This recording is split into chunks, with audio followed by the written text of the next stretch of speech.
ఇప్పుడు తెలంగాణ ఆంధ్రప్రదేశ్ రాష్ట్రంలో ప్యాకేజ్ స్టార్లైన శర్మిల పవన్ కళ్యాణ్ లాగే చిన్నోడు అక్కడ కొత్తోడు వచ్చాడు, వాడి పేరు తీర్మానం మల్లన్న.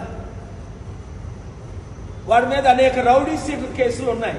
నేను బీసీని అని ఆర్ కృష్ణయ్యతో బీసీలందరినీ 80 కోట్లు ఖర్చు పెట్టి నిన్న మీటింగ్ పెట్టి మన బడుగు బలహీన వర్గాల్ని మోసం చేస్తున్నాడు. ఆర్ కృష్ణ ఏమన్నా మేము బిచ్చగాలమా అన్నాడు. చంద్రబాబుతో భిక్షం అడిగాడు, కేసీఆర్ని భిక్షం అడిగాడు, వైసీపీని భిక్షం అడిగాడు, ఇప్పుడు బీజేపీని భిక్షం అడిగి బీసీలని తాకట్టు పెట్టేశాడు. వాడి శిష్యుడే తీర్మానం మల్లన్న. దానికి రుజువే నిన్న తెలంగాణలో మీటింగ్. బీసీలారా మనం అమ్ముడు పోవాలా? 60% ఉన్నోళ్ళవి.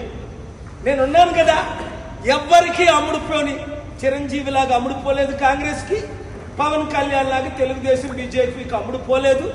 ఎంత పెద్ద పదవులు ఇస్తానన్నా సరెండర్ అవ్వలేదు.